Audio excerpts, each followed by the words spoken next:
Test. Skirts.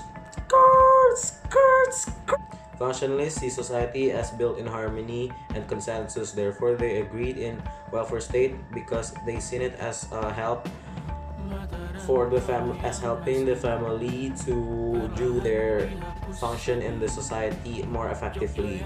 However, they have been criticized by many accounts, such as feminists, that that they said it assumes that all members of the family benefit equally from social policies, whereas feminists argue that policies often benefit men more than women. Other than functionalist point of view regarding welfare benefits, Marxist also has its share of agreeing or disagreeing with the government providing welfare benefits to individuals of a certain country.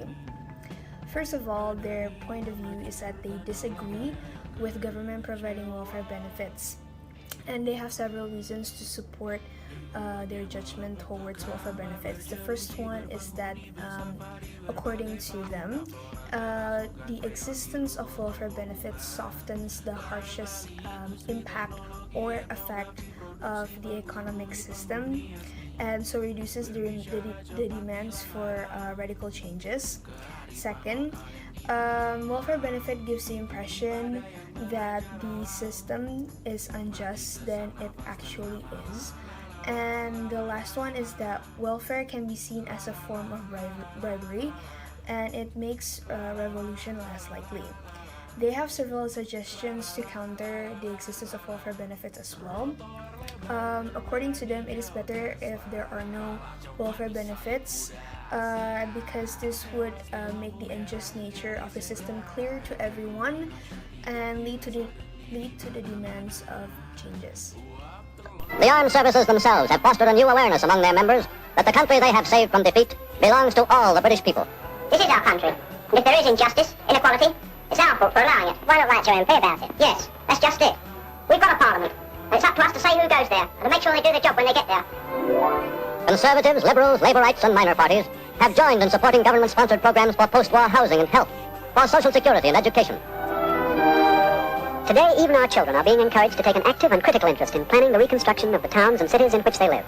For it will take years, perhaps decades, to translate the blueprints of today into the Britain of tomorrow. And our present younger generation will be the one which must see the job through. We hope that London, after the war, will be a city without slums, a city of air and light, of spacious parks and boulevards. As they look over model houses built as examples of post-war construction, our people are already getting new ideas.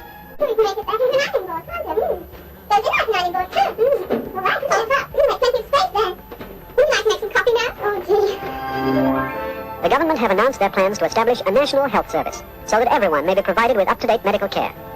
Key units in the proposed health service will be the numerous and widespread health centers, wherein doctors will have the use of well-equipped laboratories for the diagnosis and treatment of their patients.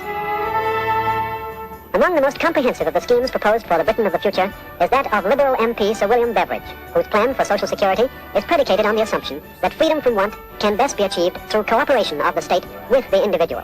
My plan for social security in Britain is to extend and combine our existing separate schemes of social insurance into one comprehensive scheme, which will secure to every citizen, on condition of working and contributing while he can work, an income sufficient for the subsistence of himself and his family when for any reason he cannot work, through sickness, accident, unemployment, or old age. The welfare benefits offered by the government of UK has several advantages. The first one is that it ensures greater equality among the citizens of the United Kingdom in terms of being able to access the medication that they may need. Second is that the welfare benefits offered by the government ensures that all the citizens of the UK are able to be treated from the diseases, and this also protect them from certain diseases, especially to children or infants who might still need intensive health care from a young age, such as the need to do vaccination in order to ensure that they are healthy. And the third one, this also ensures all the individuals living in the United Kingdom that even though they may not have the sufficient income or money to access hospitals in order to be treated in terms of medical care, such as those unemployed or those who are not able to gain a job and receive an income. All the expenses that they need to access medication and go to the hospital are all covered by the government. People may know that UK is one of the best welfare states in the world, but for a fact, UK is not in the top 10 of the best welfare states in the world.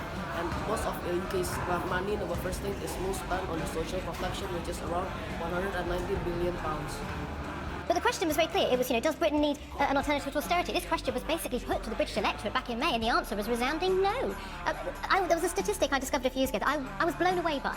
When we talk about austerity and cutting back or welfare, a third of working-age people in Britain, not pensioners, a third of working-age people in Britain are relying on state benefits for more than half of their income.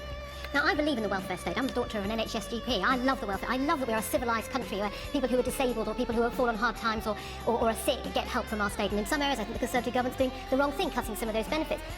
But fundamentally, the welfare state was supposed to be for people in need, not people who quite wanted a little bit of extra cash from their tax credits and the like. We have to roll back the state. It's no longer a safety net. It's a big, snuggly, king-size duvet that is wrapping up people and is actually preventing people from going out and getting jobs and living on their own. It is basically a subsidy to landlords for high rents. It's a subsidy to employers who don't pay reasonable wages. And we need to roll back the state, and we need to let the market work, and we need to make sure that we are not subsidising landlords and